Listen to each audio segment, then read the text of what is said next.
Hello friends, स्वागत है आपका आपके अपने यूट्यूब चैनल ज्योति इंस्पायर्ड लाइफ में।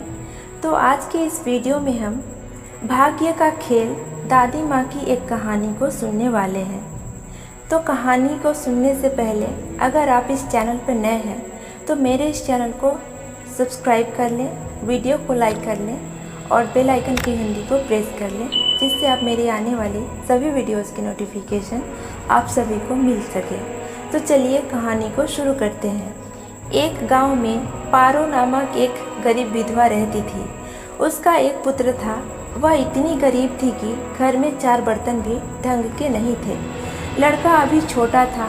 माँ ने बड़े प्यार से उसका नाम नसीब सिंह रखा था, मगर वह इतना बदनसीब था कि उसके पैदा होने के कुछ समय बाद ही एक बीमारी से उसके पिता की मृत्यु हो गई। पारो घरों में चौका बर्तन आदि करके उसे पाल रही थी। उससे पक्का विश्वास था कि नसीब सिंह बड़ा होकर उसके सारे संकट दूर कर देगा और उसका बुढ़ापा चैन से गुजरेगा। इसी आस में रात दिन मेहनत करके वह अपने बेटे को पाल रही थी। नसीब सिंह था तो छोटा, किंतु समझदार बहुत था। संयम और धीरज की उसमें कमी न थी। किसी भी बात को गहराई तक जानने की उसमें प्रबल उत्सुकता थी। एक दिन उसने अपनी माँ से पूछा, माँ, हम इतने गरीब क्यों हैं? यह सब तो ईश्वर की मर्जी है बेटे, दुखी स्वर में पारो ने कहा। सब नसीब की बात है। मगर नसीब सिंह यह उत्तर पाकर संतुष्ट नहीं हुआ। वह बोला, ईश्वर की ऐसी मर्जी क्यों है बेटा? यह तो ईश्वर ही जाने। अगर ईश्वर ही जाने तो ठीक है, मैं ईश्वर से ही पूछूंगा कि हम इतने गरीब क्यों हैं। बताओ माँ, बताओ कि ईश्वर कहाँ मिलेगा। पारो तो वैसे ही परेशान रहती थी, अतः उसकी बातों से उकताकर उसने कह दिया, वह जंगलों में रहता है, लेकिन तुम वहाँ न जाना। लेकिन नसीब सिंह ने दिल ही दिल में उसी क्षण इरादा बना लिया कि वह ईश्वर को ढूंढेगा और उनसे पूछेगा कि आखिर हम इतने गरीब क्यों हैं। एक दिन वह जंगल की ओर चल दिया। जंगल घना और भयानक था। चलते चलते नसीब सिंह बुरी तरह थक गया था, मगर भगवान की परछाई भी दिखाई नहीं दी थी। अतः थक हार कर वह पत्थर की एक शिला पर बैठ गया और सोचने लगा कि भगवान तो यहाँ कहीं नहीं है, आखिर गरीबी दूर कैसे करे। अचानक संयोगवश मृत्युलोक का भ्रमण करते करते शिव पार्वती उधर ही आ निकले। उन्होंने बच्चे को वहाँ बैठे देखा तो उन्हें बड़ा अचरज हुआ कि यह अबोध बालक इस भयानक जंगल में बैठा क्या कर रहा है। भगवान शिव ने बालक से पूछा, तुम कौन हो बालक, और इस जंगल में बैठे क्या कर रहे हो? मैं ईश्वर को ढूंढ रहा हूँ। ईश्वर को? पार्वती चौंकी और पूछा, मगर क्यों? ईश्वर से तुम्हें क्या काम है? मैं उनसे पूछना चाहता हूँ कि हम इतने गरीब क्यों हैं? दूसरों की तरह हम पर भी भाग्य की कृपा क्यों नहीं है? नसीब सिंह ने निर्भीकता से उत्तर दिया। माँ पार्वती और भगवान शिव उस बच्चे का साहस देखकर बहुत प्रसन्न हुए। माँ पार्वती तो करुणा का सागर है। उन्हें उस बच्चे पर बड़ी दया आई और भगवान शिव से मुखातिब होकर बोली, प्रभु, इस बालक का कुछ कीजिए। हम कुछ नहीं कर सकते पार्वती, क्योंकि इसके भाग्य में यही सब लिखा है। भाग्य देवता के लेख के अनुसार इसे ऐसा ही जीवन भोगना है। नहीं नहीं स्वामी, आपको कुछ करना ही होगा। माँ पार्वती हट करने लगी। जिद न करो पार्वती, यदि हम उसे कुछ दे देंगे तो वह इसके पास नहीं रुकेगा। इससे वैसा ही जीवन जीने दो जैसा भाग्य देव चाहते हैं। नहीं प्रभु, इसकी गरीबी दूर करने के लिए आपको इस पर कृपा करनी ही होगी। जब पार्वती जिद करने लगी तो भगवान भोले शंकर ने बच्चे को एक हार दे दिया।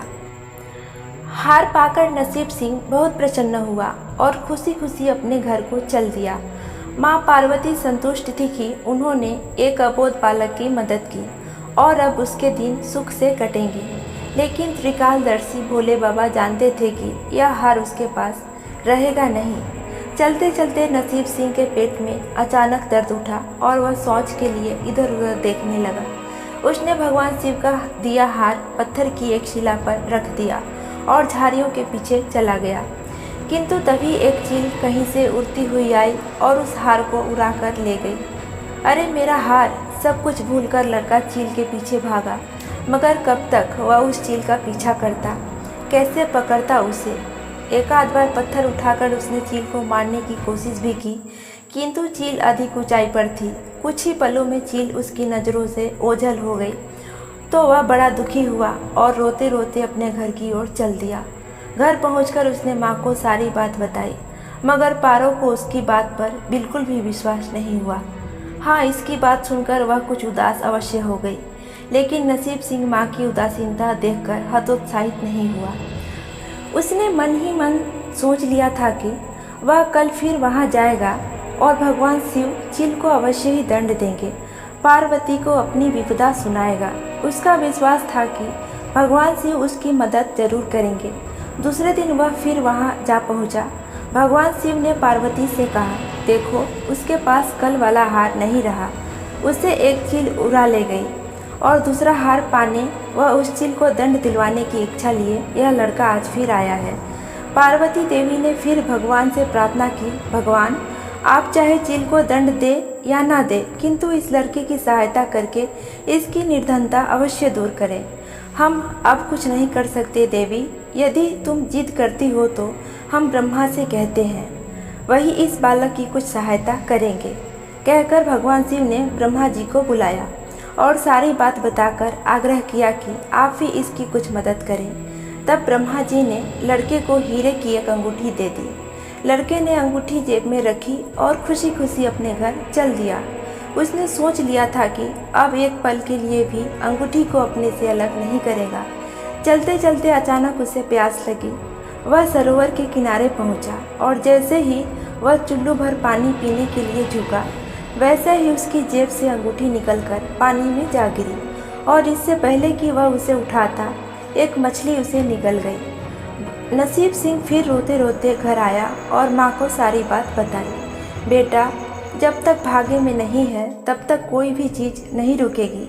माँ ने उसे दिलासा देते हुए कहा, अब भाग्य देवता खुश होंगे तो मिट्टी भी सोना बन जाएगी, मगर इस प्रकार किसी के देने से हमारी गरीबी दूर नहीं होगी।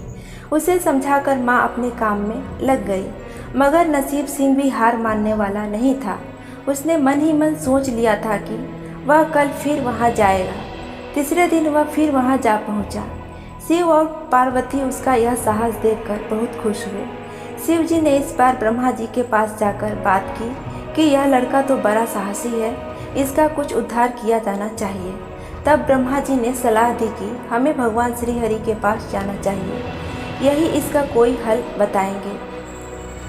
अतः वे श्री हरि के पास जा पहुँचे। पूरी बात सुनकर भगवान विष्णु ने नसीब सिंह को कुछ हीरे दिए। हीरे पाकर वह बहुत खुश हुआ और इस बार बिना कहीं रुके उसने सीधे अपने घर जाने का निश्चय किया, क्योंकि 2 बार उसकी चीज़ें खो चुकी थी।